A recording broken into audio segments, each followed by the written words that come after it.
Douleur chronique, hypnose et douleur. Bonjour à toutes et à tous, soyez les bienvenus dans cette vidéo intitulée « Il soulage les douloureux ». De qui est-ce que je parle? Je vais vous expliquer ça dans quelques instants. Je suis David Vigneron, soyez les bienvenus. Je suis infirmier diplômé d'État, formateur en hypnose clinique, en EFT, en thérapie brève et j'ai développé, conceptualisé la méthode hypno-antalgie, prise en charge des douleurs chroniques. Alors vous allez voir, je vais vous relater là une étude canadienne qui est très intéressante. J'ai pris quelques notes là juste en dessous que je vais lire et je vais partager tout cela avec vous. Juste avant, je vous précise que vous avez la possibilité de vous abonner à cette chaîne YouTube. Pour cela, cliquez sur le bouton s'abonner et puis vous pouvez aussi activer la cloche de notification pour être informé lorsque je sors de nouvelles vidéos. C'est tout à fait gratuit. En parlant de gratuité, vous avez aussi la possibilité de vous inscrire à un webinaire, une conférence en ligne qui s'intitule « Apprenez enfin comment traiter efficacement les douleurs chroniques de vos consultants ». Le lien pour vous inscrire figure sous cette vidéo. C'est gratuit. Attention, le nombre de places est limité. Au programme, vous allez découvrir les 5 points clés pour obtenir 95% de réussite lors de vos prises en charge. Ce que sont réellement les douleurs chroniques, c'est bien de parler de cela parce que vous allez aussi découvrir un petit peu ce que c'est, mais d'un point de vue patient, d'un point de vue malade.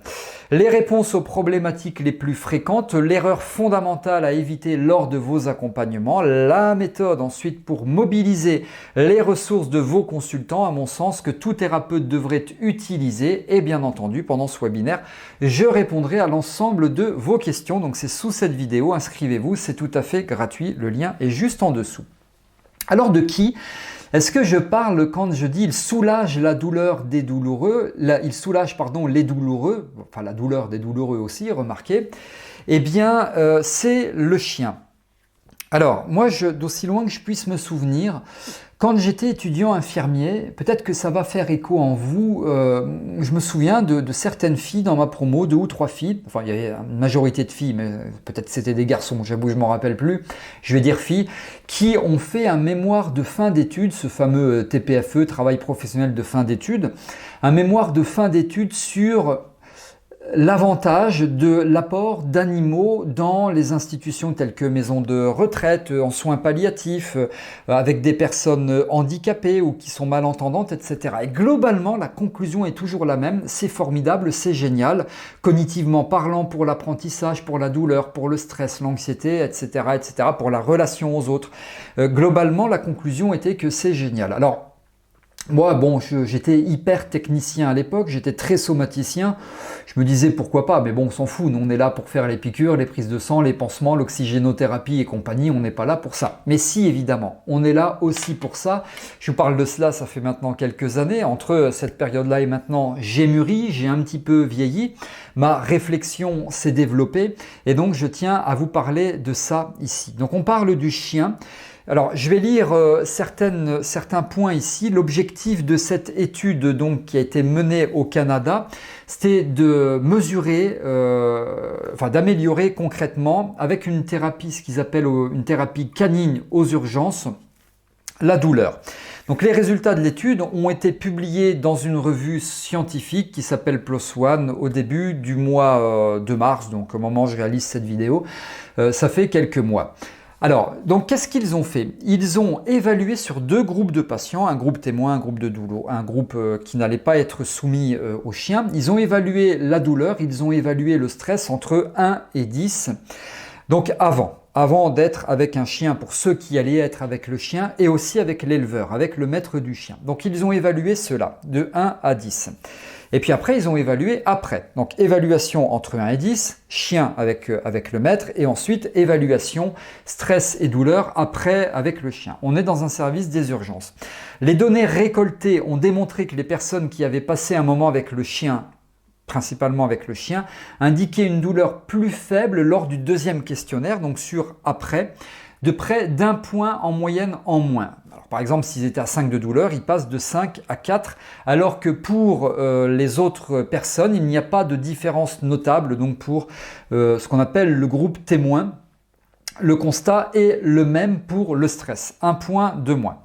Alors, bon, il y a des petites différences dans les notations. Bon, je ne vais pas rentrer dans tous les détails. Vous pourrez voir, je vous ai mis la source sous cette vidéo. Alors, vous allez dire, d'ailleurs, c'est ce qu'il relate dans cette étude, c'est seulement un point de moins. D'accord, on passe de 5 de douleur à 4 sur 10, ou pareil pour le stress, d'accord. Mais enfin, c'est seulement avec un chien, mais seulement une dizaine de minutes. Hein. Et par ailleurs, ils n'ont jamais voulu démontrer que sur une fracture ouverte du fémur sur un motard qui vient de tomber, on allait lui donner un chien plutôt que de lui injecter de la kétamine ou de la morphine ou de l'endormir, quoi. Voilà, bien sûr. Hein. Là, j'imagine que ça a été fait pour des douleurs faibles à modérées. Donc, malgré tout, l'étude relate que ça a diminué que d'un seul point. Point positif, ça a quand même diminué la douleur, premièrement. Et deuxièmement, il faut aussi quand même bien se rendre compte que c'était sur un court laps de temps, donc environ 10 minutes.